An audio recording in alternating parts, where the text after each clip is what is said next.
SwayamPrabha. Digital India. Educated India.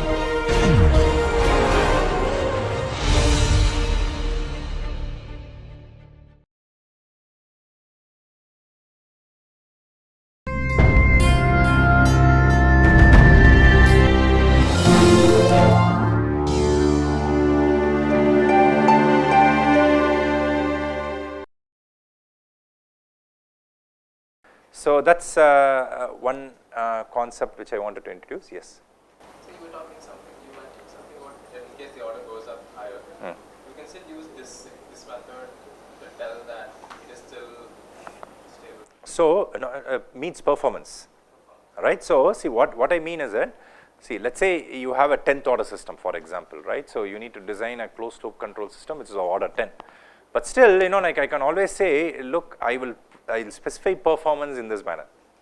See, the reason is the following, right? So we have explicit expressions for specifying performance specifications for systems of order 1 and 2, and by and large the dominant dynamics is going to be that of that order, right? So consequently I can essentially create regions like this, and if I am able to place all my poles in this region, I am done. Okay, we will double check this. Okay, obviously I would place the dominant pair as close to the imaginary axis as possible, right? Isn't it? Then only they will remain dominant. See, think about it. We'll do all this design process. Okay, when we learn about root locus and do the design examples. See, when I'm using maximum peak overshoot and settling time for an underdamped second order system, I am implicitly assuming that like my dominant poles are going to be a pair of complex conjugate poles, right, which should be the closest to the imaginary axis, right. So when I design, I should ensure that the dominant poles basically are complex conjugate and they are the closest to the imaginary axis. That's something which I should ensure, right. So by and large it works out that way. You can also have, like, yes, you can say, look, I don't want dominant complex conjugate poles, I will have my dominant poles on the negative real axis. Fine, you are still satisfying the performance requirements, but what will happen is that the system response will become sluggish. That's what will happen, okay, because like your rise time value will go up, correct? So as we discussed earlier, right? Yeah. Okay. So this is just what to say, I would say an engineering solution, right, to visualize a domain in the S-plane where you can place the closed loop poles. Okay, that's the application, right? Of course, if someone says, look, design a closed loop control system whose time constant is, let's say, less than 4 seconds, what will we do? The moment I say time constant, I am telling you that the dominant dynamics will be that of a first order system, and if time constant is 4 seconds, what should happen? What was the pole of a first order system? -1 by capital T, right, for a stable first order system. So if I want time constant of at most 4 seconds, 1 by capital T will be -1 by 4. So I want all my poles to be to the left of -0.25 line. Okay, so that's how we should visualize. Is it clear? So that's an alternative example, right? So if I want my performance specification, I am saying that, look, like I want a time constant of, let's say, less than 4 seconds, like then automatically we look at the step response of a stable first order system whose pole is at -1 by time constant. So time constant of at most 4 means my pole should be to the left of -0.25 line. That's it, right? So that will ensure that I satisfy that criteria. Okay, so those are the that's the way we construct, and then like we look at performance specifications. Okay, so one more thing which we are going to do today, at least start today, is analysis of steady state errors. Okay, so before we go, we put everything together and then like start doing controller design.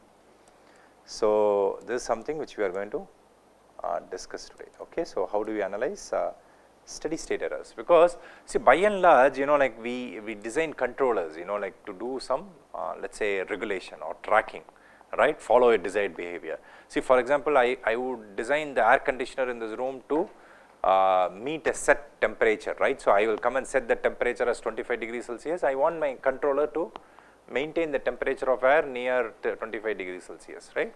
So, obviously, I would be happy if as time progresses, I stay near 25 degrees Celsius, right, is it not? That is when I will tell that, like my system or controller is performing well, right.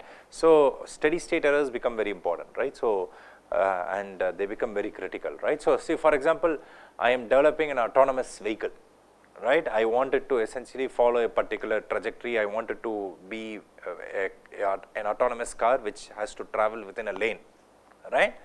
So, I do not want the car to oscillate in that lane and also like deviate from the path, right. That is going to have serious implications, right. So, as time progresses, what is going to happen to that vehicle, right. So, that is something which we should figure out. So, let us look at steady state errors. So, how do we analyze steady state errors, so let us construct the standard closed loop negative feedback system that we have been looking at. So,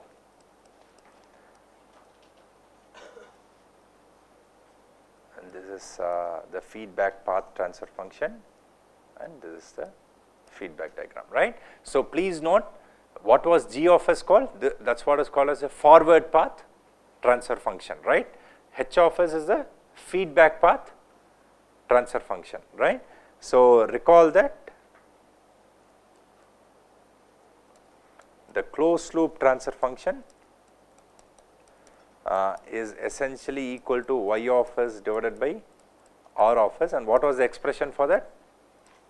It was G of S divided by 1 plus G of S H of S, right. So, that was the expression for the closed loop transfer function, okay. So, we are going to essentially make an important assumption, okay. Let us assume that the closed loop system is stable, okay. So, of course, then only we can talk about steady state errors, right. Think about it, right. Let us say if I do not stabilize the closed loop system, there is no point in talking about steady state performance, right. So, let us assume that the closed loop system is stable, okay. So, that first requirement of stability, the critical requirement of stability has been met, right. That is an assumption we will make before we proceed, right. So, immediately we note that E of S divided by R of S is going to be equal to what? What is E of S by R of S? 1 divided by 1 plus G of S H of S, right. So, that is pretty obvious, right. So, because of course, you can say Y of S is G of S E of S. So, E of S is 1 by G of S times Y of S. So, you get this, or you could go the other way around also, right. So, you can pretty easily figure out that E of S by R of S is going to be 1 by G of S H of S. So, this implies that E of S is going to be equal to R of S divided by 1 plus G of S H of S, okay. So, what is the name that we associate to the function G of S multiplied by H of S? Open loop transfer function, right. So, G of S, let me write it down once, right. So, G of S is what is called as a forward path transfer function, right. H of S is what is called as a feedback path transfer function, right. So, G of S times H of S is what is called as a open loop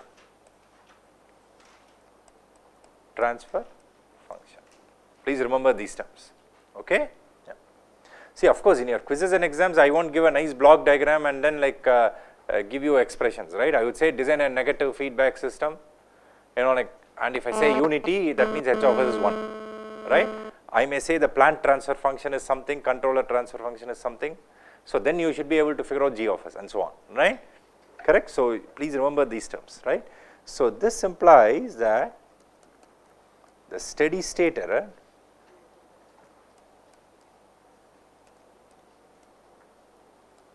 Okay, let me call it as ESS, which is defined as limit t tending to infinity E of t.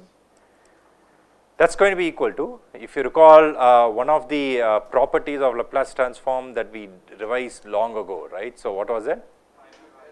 Final value theorem, right. So, that is going to be limit s tending to 0, s times E of s. So, this is going to be limit s tending to 0, s times R of s divided by 1 plus G of s, H of s. Okay, so that is what we have for the steady state error. Okay. Now, let G of s times H of s be expressed as, let us say some b naught s power m plus b1 s power m minus 1, all the way till b m minus 1 s plus b1 bm divided by a naught s power n minus 1, sorry, s power n, sorry about that.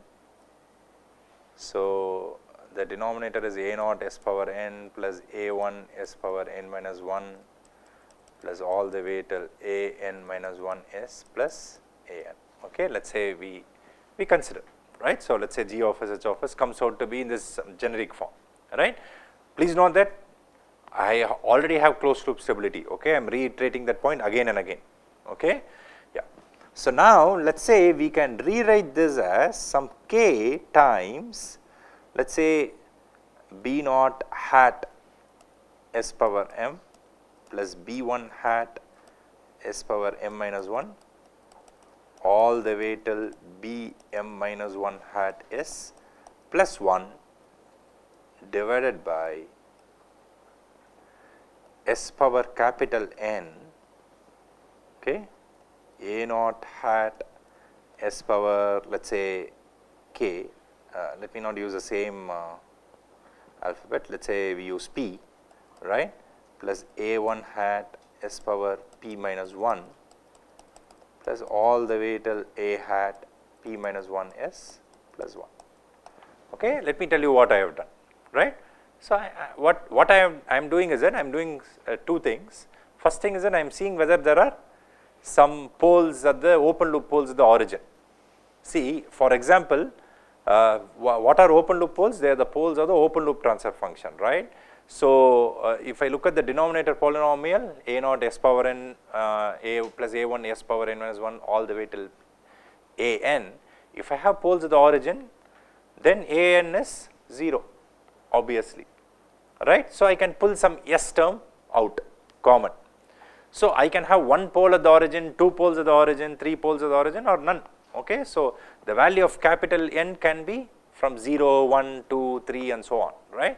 So, I am sure all of us agree, correct.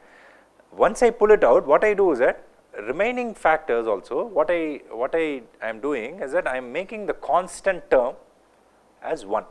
I do some algebraic manipulation and then introduce a factor k such that the constant term becomes 1. We will see why, right, shortly, right.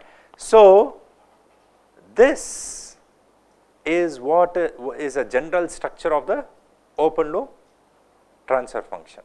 Okay.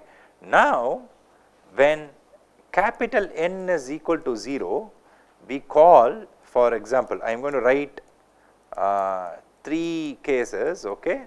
So, when capital 1 is 0, sorry, capital N is 0, it is what is called as a type 0 system, okay, or a system of type 0. So, when capital 1 is, capital N is 1, it is called as a type 1 system and so on. You get the point, right. So, when capital N is 2, it is called as a type 2 system. So, a type 0 system does not have any poles at the, any open loop poles at the origin. Okay, yes. Yes, yeah, they are different coefficients, right. That is why I am putting a hat over it, right. S power n common, but I am also dividing by bm and an, right. Is it not? Because I want to make the constants 1. right, and an may be 0 if I have capital N to be non-zero, right. So, I am just doing some algebraic operations, okay, I am just writing in a general form, okay. Yeah. So, you will see why I am doing it, because I want the constants to be 0, but because in the two polynomials when I substitute s equals 0, because that is where I want how I would use my final value theorem, right. I want to end up with just 1 and 1. So, consequently I am putting whatever that ratio which comes out as k, capital K, right, outside, okay. So, depending on the value of capital 1, we have type 0, type 1, type 2, type 3 and so on, okay. And see, for example, if you use an integral control, controller, we automatically get a type 1 system. I am sure all of us agree, right. See, what is the transfer function of an integral controller? Ki divided by s. If you use Ki divided by s in our open loop transfer function, I automatically have a s in the open loop transfer function denominator, right. So, I automatically get a type 1 system. I am just giving an example, okay. So, please remember this, okay. So, that is the terminology which we use.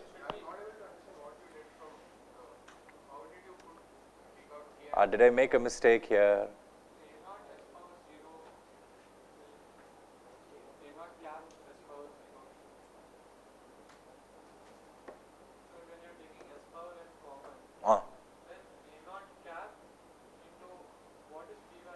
Yes, okay, what is P? Let me write it here. So, n plus P is equal to small n, sorry, okay, that order is preserved, sorry, okay, I forgot to write that, okay. So, I may have, see, for example, if capital N is 0, obviously P is equal to n, no, I do not do anything, I just divide by B, M and A n, that is all I do, right. Sir, what about the negative values of P? Negative values of? We'll have P minus N also, because we are taking s to the power n problem. So 1 by s should also. 1 by s, wow. See, if I have a factor like s, okay, only if I am not factorizing what to say with any other number, right. So, only if I have a root at 0, I am pulling it out, that is it. Other terms will remain like this. See, let me give an example, maybe let me try to convey it better. See, let us say, for example, let us say I had the denominator to be this, right. So, plus 4s. What can I do? I can do this, right, correct. Then what can I do? I can also do this, okay, by 4 plus 3 by 4s plus 1, am I correct? That is what I have done, right. Did I do it correctly? No, this is 4, right. This should be, I am pulling out 4, right, then I will get this, correct, yeah. Denominator, see, denominator, of course, I am assuming that there are no pole 0 cancellations at the origin, right. So, I am assuming that there is no 0 at the origin, okay. Yeah. Yes.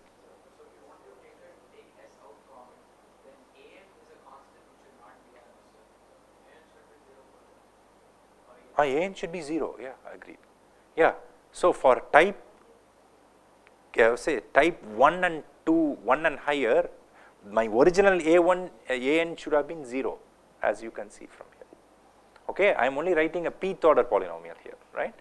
The only thing is that I am making the constant term of the pth order polynomial as 1, that is the only thing, okay, yeah. So, I try to get a particular value for V cap and V0, V0 cap, V1 cap. Purpose of taking K outside. We will see. Yeah. So, I preemptively told you why am I taking out, let me once again do another example, then we will, I think we will stop here and then we will continue, right. Let me do an example, right. So, let us say I have s plus 4 divided by this s cube plus 3s plus, let us say I change the number, right. So, let us say 5s, right. So, what I do is that I take 4 out in the numerator, right, I make it as 0.25s plus 1, am I correct? Please stop me if I am making a mistake. And then I take 5s common in the denominator, I get 0.2 s square plus 3 by 5 is going to be 0.6, so this should be s squared, sorry, 0.6s plus 1, right. So what I do, what I have is that I have 0.8 times 0.25 s plus 1 divided by s 0.2 times s plus 0.2 s square plus 0.6 s plus 1. Okay, that is how I read this polynomial. Okay. So here capital N is 1, small p is 2, right, m is 1, okay, and k happens to be 0.8. Okay. And that is what is called as a open loop gain. Okay, like we will come there shortly next class.